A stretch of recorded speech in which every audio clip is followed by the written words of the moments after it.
Dans cette petite vidéo, on va revoir comment effectuer des calculs avec les durées. Donc, je vous rappelle, une chose qui est fondamentale, c'est de ne jamais mélanger les calculs entre les heures et les minutes. On ne mélange jamais les calculs entre les heures et les minutes. On fera d'abord nos calculs avec les heures, nos calculs avec les minutes, mais il ne peut pas y avoir une retenue qui bascule d'un côté à l'autre. Je vous invite à laisser un petit espace pour bien montrer ce mur infranchissable. Pour ce qui est de l'addition, je vais commencer par additionner mes minutes entières. J'effectue une addition normalement. 7 plus 9, ça fait 16. Je pose 6, je retiens 1. 4 et 4, 8 et 1, 9, 96 minutes.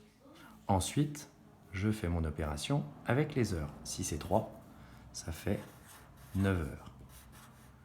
C'est là qu'il va falloir faire une petite conversion, parce que bien évidemment, 9h96, ça ne se dit pas. Donc je vais transformer 60 minutes des 96 en 1 heure.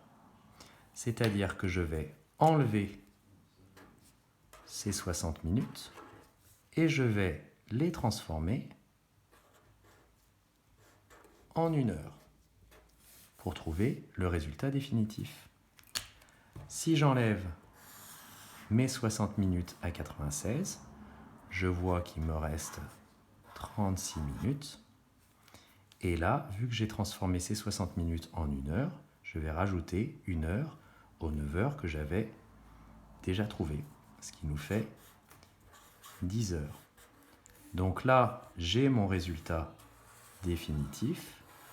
Je sais que 3h49 plus 6h47, ça fait, on est d'accord, 9h96, mais ça ne se dit pas. Donc avec ma petite transformation, je vois qu'il s'agit de 10h36. Maintenant, on va s'intéresser à la soustraction. Il y a certaines soustractions qui peuvent nous poser des difficultés. C'est quand le nombre de minutes du dessus est supérieur et inférieur au nombre de minutes du dessous. En effet, je ne peux pas faire 25 moins 47. Vu que je ne peux pas ôter 47 à 25, je vais transformer, mais cette fois-ci au-dessus, 1 heure en minutes. Je vais donner des minutes en utilisant 1 heure. Si j'utilise 1 heure, ça veut dire qu'il me reste 6 heures par rapport aux 7 que j'avais. Et je vais donner ces 60 minutes. 60 plus 25, ça fait 85 minutes. Donc là, tu vois, c'est l'inverse. C'est-à-dire que là, je vais transformer 1 heure en minutes pour pouvoir faire mon calcul. Donc je n'utiliserai plus 7h25 dans mon opération, mais 6h85, c'est la même chose.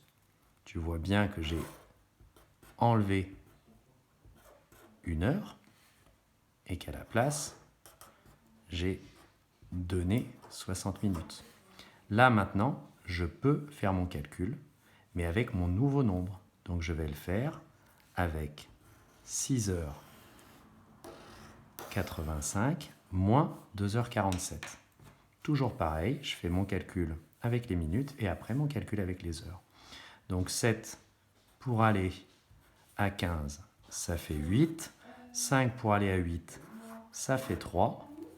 2 pour aller à 6, ou 6 moins 2, ça fait 4.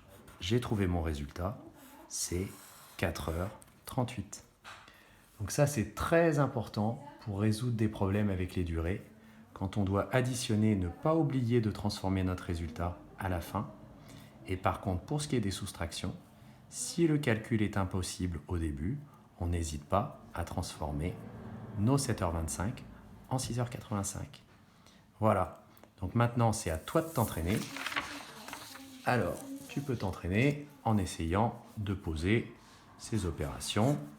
5h36 plus 6h53.